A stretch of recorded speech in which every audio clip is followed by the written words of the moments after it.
What can we get out of all this sacrificial laws and ritual and all of that stuff?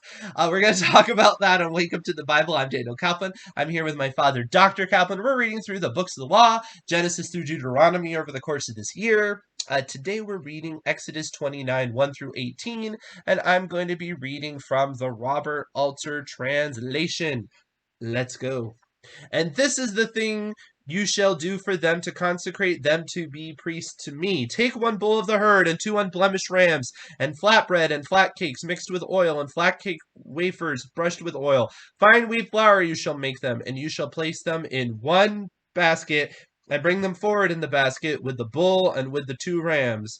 And Aaron and his sons you shall bring forward at the entrance to the tent of meeting, and you shall bathe them in water. And you shall take the garments and dress Aaron in the tunic and the robe of the ephod, and the ephod in the breastplate, and you shall gird him with the band of the ephod, and you shall put the turban on his head, and you shall set the holy diadem on the turban, and you shall take the anointing oil and pour it over his head, and you shall anoint him. And his sons you shall bring forward and dress them in tunics. And you shall belt them with sashes, Aaron and his sons, and set headgear on them, and the priesthood shall be for them a perpetual statute, and you shall install Aaron and his sons. And you shall bring forward the bull before the tent of meeting, and Aaron and his sons shall lay their hands on the bull's head. And you shall slaughter the bull before the Lord at the entrance to the tent of meeting. And you shall take of the bull's blood, and place it on the horns of the altar with your finger, and all the blood you shall spill upon the base of the altar. And you shall take all the fats that cover the entrails, and the lobe on the liver, and the 2 kidneys, and the fat that is on them, and turn them to smoke on the altar. And the bull's flesh on its hide and its dung you shall burn in fire outside the camp. It is an offense. And the 1 ram you shall take, and Aaron and his son shall lay their hands on the ram's head. And you shall slaughter the ram, and take its blood, and throw it upon the altar all around. And the ram you shall cut up by its parts, and wash its entrails and its limbs, and put them on its cut parts and its head. And you shall turn the ram to smoke on the altar. It is a burnt offering to the Lord, a pleasing fragrance, a fire offering to the Lord. I think that's where we're going. Yep. All right. So all of this ritual sacrifice, and it's quite graphic and detail oriented. What do we get out of all of these instructions? Because as you've said before, it is obvious that we now do not have to do any of these things. Now. That's what I'm saying, now. So the question is since this has been preserved so we can see what they've done, obviously we have that historical information, but what other lessons can we glean from this material? I wanted to mention first a translation issue. Uh-oh. On verse, well, I have an issue that you have an issue on verse 14. With this one? Well, no, we didn't get that far. Oh, yeah, we did. Yeah. Yeah. He says, it's interesting what Robert Alter says. It's a very literal translation. Yes. He says it is an offense. Yes. But you might wonder what that means. But what's translated here, it is a sin offering, and I think that's the idea. The chatat. What does it mean? It's a chatat. It means it's a sin, or it's not a bad thing. Well, what you're saying, it's an offense. You kind of get the wrong idea. It's a sin offering. Oh, you don't think that you don't think the verse is saying that its dung is outside the camp because the dung is offensive? No, the word chatat is a sin. Oh. Because he also says... Yeah, but you have to... He says the flesh should be burned also. The flesh is not offensive. He says the skin should be burned also. The skin is not offensive. So, the whole thing is burned. It's a sin offering. Gotcha. Yeah, that's what I would say. Okay, so that actually is not one of his best moments, because I would have gotten from that translation the wrong idea that this was kind of tying into where, when you you have to deal with your fecal matter outside of the camp and stuff like that. No, I don't think that's the intent, because the whole thing is covered here. Okay. But maybe Robert Alter feels differently. Maybe. Okay. Yeah. All right. Maybe. Apparently, the NET says it's a purification offering. There you go. Okay. My son raised the issue of sacrifices. Here again, sin is a very... Well, the Bible raises the issue of sacrifice. But why then? He's asking yes. why. So sin is a very grave matter. It's self-destructive, Uh-huh. a- and so beyond that, um, we are flawed, and when we come before God, we these sacrifices are our way of, in effect, saying, in effect, we really uh, Fell short. we really deserve, in effect, what this animal's getting, Oh, yeah, yeah, you yeah. know, but we but this is an offering, and we're coming before you through this offering, Hmm. uh, It's a substitution in a sense, um, but even at this point. yeah, right. So, Hmm. but again, though, I want to say that that these sacrifices are on behalf of the whole community. Right. They're not yet personal. No. The priests are doing this, and the system in Leviticus is not yet here, and would not necessarily have been there if the people had been better behaved overall. The system came as, in effect, God gave the people enough rope to show that they needed the system, in effect, Hmm. you know, uh, but the original system was not going to be that widespread. It was going to be more or less restricted to the priestly, to the priests and Levites, and others could do it voluntarily as something that they might want to do on occasion. But the requirement, if you do this, you bring this kind of sacrifice, you do the other, bring this kind of sacrifice. That system comes later. That's what I'm contending. That the system that we see in Leviticus comes as a result of the behavior problems of the people. And as I said, God gave them enough rope, enough time to prove that they needed that system Right. as a Right. as a disciplinary Right. system. Now, I mean, certainly you have the idea of substitution in the way that they have to lay their hands on the head, which kind of is almost like a transference. Right. Yeah. I don't think that's actually happening, but it's a Right. symbolic transference. It really wasn't until Jesus Christ that we had it literally happen, in a sense. I'd like to say Um, something else too. Uh, this is this is a kind of a pedagogical tool.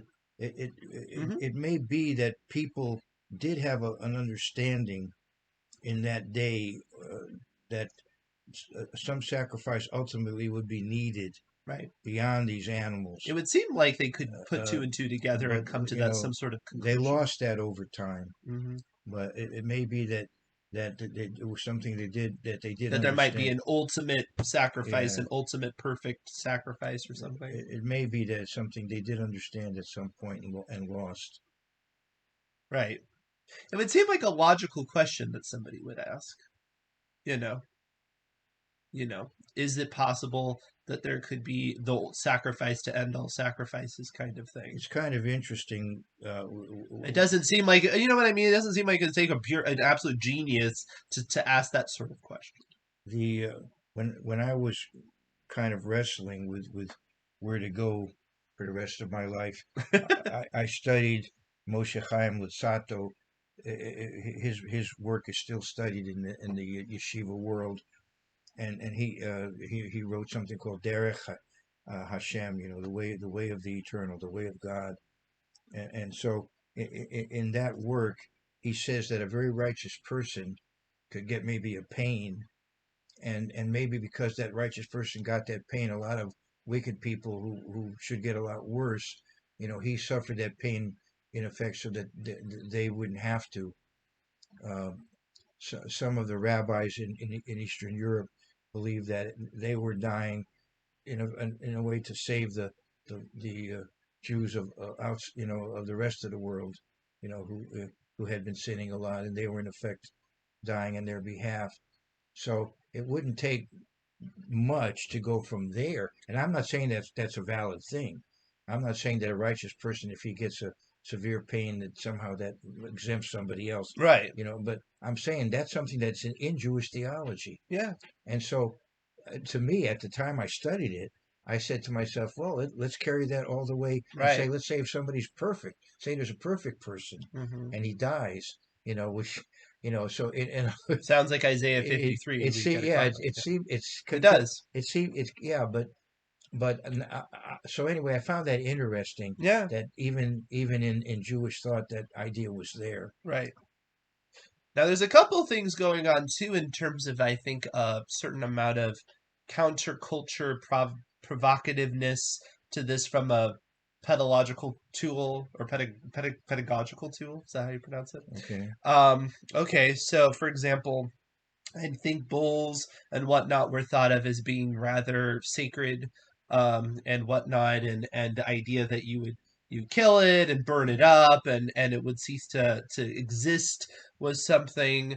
I think the way that blood is treated is very different. People used to do weird practices with blood. They would consume it, they would use it for stuff, and the idea that it's actually of no it's almost treated as of no consequence. You know what I mean? Like it doesn't. You're not supposed to do much. You do something with it ritually, right? But you don't interact with it in that on that sort of level. You can't consume it. You have the same thing with like the fat. People would do weird stuff with fat, and you can't consume that either.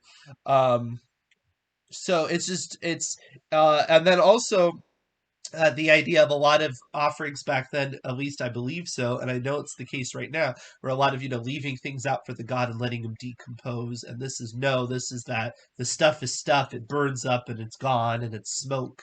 It's quite different in many ways to what people would do themselves, and quite a bit different than other religious takes. Apparently, too, with the livers and the kidneys, there was a lot of notions of people would actually try to predict the future Yeah. with stuff like that, and they would cut it up in all these different ways and examine it. And again, this is something where it's of so little value to you from that standpoint. You just burn it up. It's not for that at all.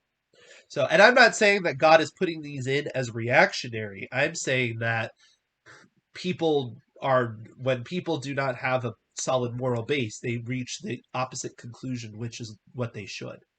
You know what I mean? And perhaps some of these are put in as a cultural, because this was something for a time and a place too, and some of it is that. But I also think, like I said, if you're not an ethical monotheist with the biblical perspective, often you will come completely on the opposite end of what you should, which is that you might assume cutting up a kidney is going to tell you something about the future when really it's of no value. Essentially, it's just something to burn up and get rid of in terms of a spiritual component. Some of these sacrifices were to be offered at a certain time and Hmm. then consumed and not left. So there's certain moments that are considered, you do it then, but then you don't, it doesn't linger, Uh huh. which I haven't, I haven't, I guess it makes it makes them very solemn, very sacred. Uh huh. Like with the Passover, you consume it and you don't leave it over Right. later. So it's Right. there's a time and a place to do it. Right. Again, regulation. Right. Uh, Right. And then we have again, for people for speaking of the Passover, we have unleavened bread associated with sin in this section as well. It's just a continual pattern that you will see. well, associated with not sinning, with getting rid of sin. That's what I'm saying. Yeah, Yeah, associated with getting rid of sin. Yeah. yeah. Sorry. Yes. And I think that's interesting. It's also a refutation of Egypt because Egypt was famous for its bread and things like that. It's an anti world statement. That so much of the world would have bread as their staple. I mean, I think it was like 80% of their food consumption or something. It's like really high, was just bread, right? Because Mm. it's caloric and everything. And the idea that you would do it differently, this is the way you would do it when you were in a pinch. This was not the way that you would try to do it in some sort of elegant fashion. So this is actually, if you want to take the stance, I've talked a little bit about how religion can be more ostentatious than people think. This is definitely the opposite. This is very not ostentatious. This is very humble to try to do that. Okay. I think, which again, if you think of this as being a humbling act, it would make sense you would have a humbling form of bread. and not the elegant form of bread. Yeah, I'm sure there's a lot more symbolism to this than what we're bringing out today, but this is just a, Yeah. I mean, you can go on. And to some degree, you have to be careful too not to read something that's not intended. Just taking it at face value, you can see the value in it. Because, like my dad is saying, you have this innocent animal that's getting killed in front of you, and it's a pretty graphic way of doing it. And you even kind of bring out the graphicness of it because you're putting blood around and things. You know what I mean? So it's there's just on the face value there's a certain thing. Now granted, back then people slaughtered animals a lot more often than now, so our sensibility might hit us differently, but it's such a specific way of doing it that I think brings that out. well, a couple of points. In this particular case, where the priests were being consecrated, we use leadership type animals, aggressive type animals, bulls and rams, symbols of power, Mm-hmm. and I think it ties in with the consecration of the priests. Yeah. But I also wanted to mention that if you're going to eat animals, you're gonna slaughter an animal. Right. So it's not like the sacrifices are some bizarre thing. In many cases, you slaughtered the animal and then you ate it with the priest. You shared it. He had a certain part, you had a certain part. So in effect, it's like having a meal with the minister. So, while you're having the meal with the minister, Right. one would assume, you could have a very helpful conversation Yeah. with the minister. And if you think about it, it's connecting your sustainment with the humility of your actions, right? So you're constantly reminded of your behavior as you get the energy you need. And in those days, I guess a lot, as my son pointed out, a lot of people would have had livestock or would have Mm-hmm. had animals, and they would have slaughtered the animals for food. Right. It was probably a much more common practice than today. Right. Um, yeah, I mean, agricultural based society. All right. So we have a question, and it says, because it says in verse 6, you should put the turban on his head and the holy diadem on the turban. So you've got all this headwear, right? Well, obviously, Jews nowadays, they wear headwear all the time. In the New Testament, in Paul's writing, we're given ideas of not praying with your head covered. So Ah, what do you suppose is going on with the fact that, okay, you have the Jewish custom, which is you wear headwear all the time, and then the Paul's writing would indicate actually headwear is not all that great, but then this would indicate headwear is good. So what's going on? What's going on with the headwear? well, let's really shock them. I don't know who the them is, but okay, them, you're gonna be shocked. Go ahead. Think about the Pope. Yes, He wears, that big hat. but when he prays, he takes it off. Mm-hmm. So it could have been the same with the priests. When they Ew. did the sacrifices, they had their headgear, but if they actually prayed, Mm-hmm. they could have very well have removed it when they prayed. But what does it have to do? Okay, fair I enough. Fair enough. But should we get anything out of this in terms of headwear whatsoever, or is just completely ritual garb and don't worry about it? Just like we would wear a breastplate around, unless you're like a catcher No, at a baseball game. the concept of the head covering Yeah, for in Judaism is yeah. not a biblical thing. It developed over time, and Hmm. originally it was more the scholars that did it, Hmm. and then finally it became something that Everybody felt an that all obligation. men did, not Right, women. And even so, it was more strictly observed in the Ashkenazic world than in the Sephardic world. right. Hmm. Um, but it mainly became a very important thing when Christians prayed without the head covering. It was really a way to separate the Hmm. community. For example, I would be corrected if I ever bowed. I mean, if I ever knelt when praying. Jews do not kneel when praying except once a year on the Day of Atonement. Then Orthodox Jewish men will kneel. Hmm. There's a certain prayer they say where they kneel for it, but that's it. The rest of the Right. You year, mean like get on your knees, not right, like yeah, this. Yeah. right. Now, Jews do not They'll pray do on like their knees, this. but obviously in the Bible they did. Well, what's the thing? The thing is to separate us from the non-Jewish world. Hmm. When the non-Jewish world got really into kneeling, we stop kneeling. Hmm. So the yarmulke is kind of the same in a Hmm. way. It was a And way of separating us from the non-Jewish world in a way. I'll give a defense to them in a sense. If no, I mean in a sense, because if you were to take like a lot of things that I just said, in terms of maybe some of these practices are trying to show how you're different than the Egypt religions. There may be something to be said about taking on practices in order to distance yourself from other religions at times. I'm not going to begrudge people for making that choice on the face of it. I think there is a danger, right? Because the way that the other people might be doing it may actually be fine, and then you're going to deprive yourself on something that is totally appropriate. Well, But I understand why people do. For example, I know some people that are concerned. They're like, well, that seems kind of whatever this group, and I don't belong to that religious group, and it kind of makes me think of that religious group. So I'd rather not do that practice for no other reason except it brings up that memory, and I would rather not. And I'm not going to just automatically discount that as a bad idea. I think it's something to wrestle with. well, okay, but be careful you don't make a rule out of it for other people. But it might be a good rule for other people. I'm Well, not we have our sure. differences on that. What?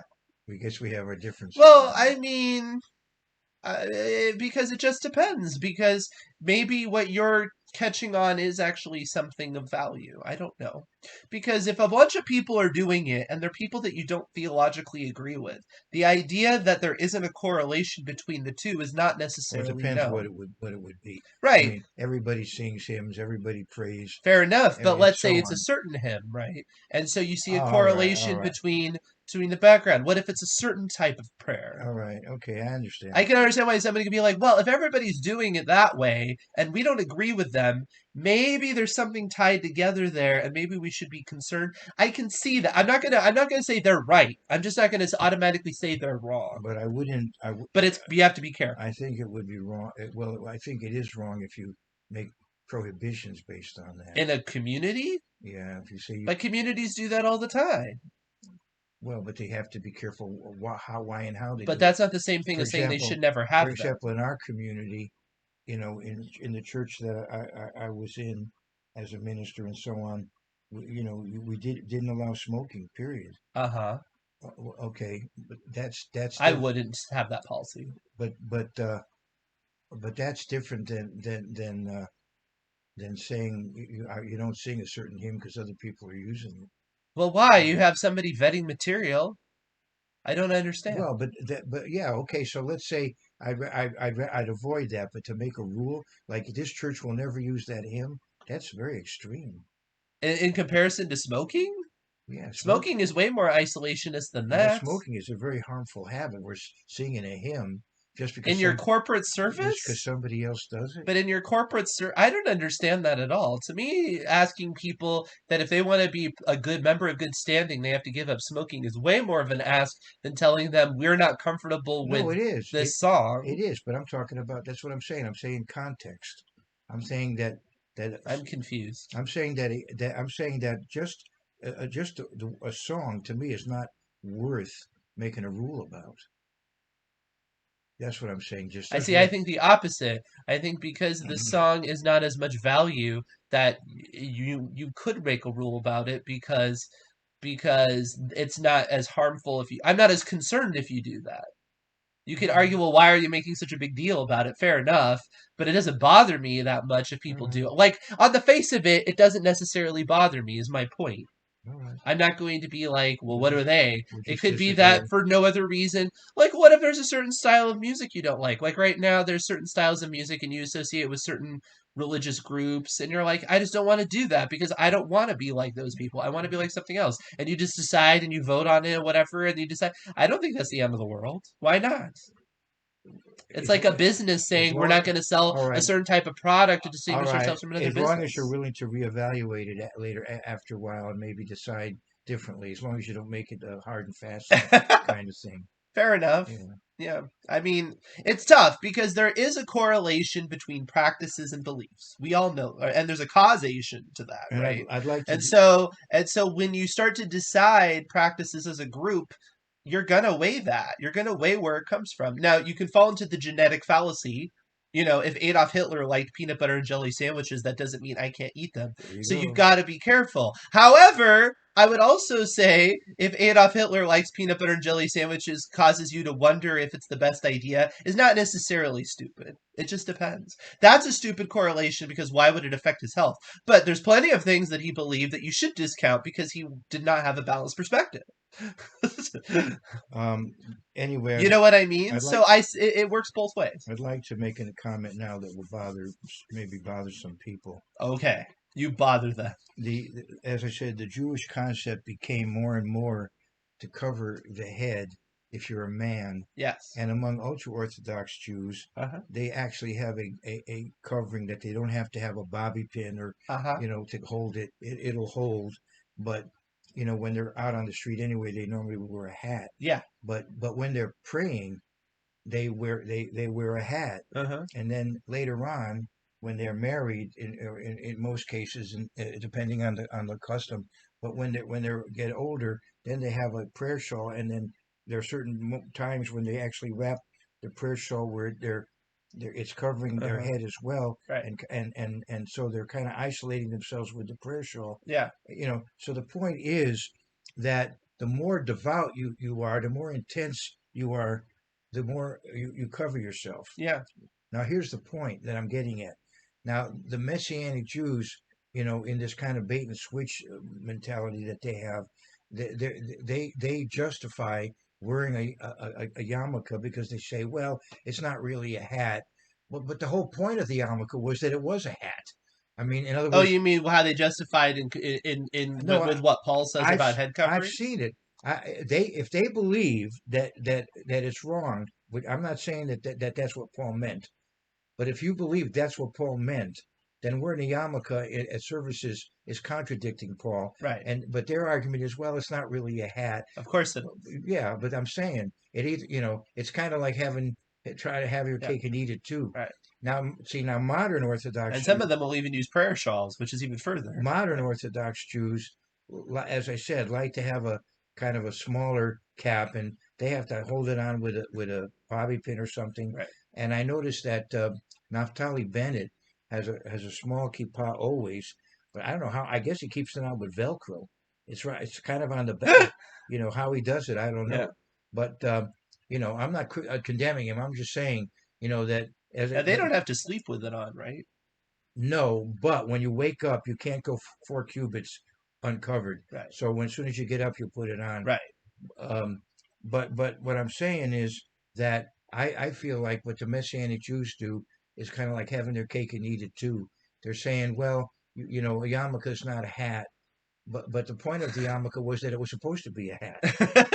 Anyway, we'll see if anybody is upset. You can email us or Yeah. Comment below. yeah. Bring it on. No, I mean, and he's just portraying people with a certain point of view. You could be that you don't view it as view it as a hat, but you disagree that that's what Paul is talking about, which is a whole nother Yeah, matter. right. I'm not saying that's what Paul's talking about. Yeah. That's another day for another day. Yeah. All right. So that being said, anything else before we move on? All right. Please like, subscribe, hit the bell. It's a great year to read the law.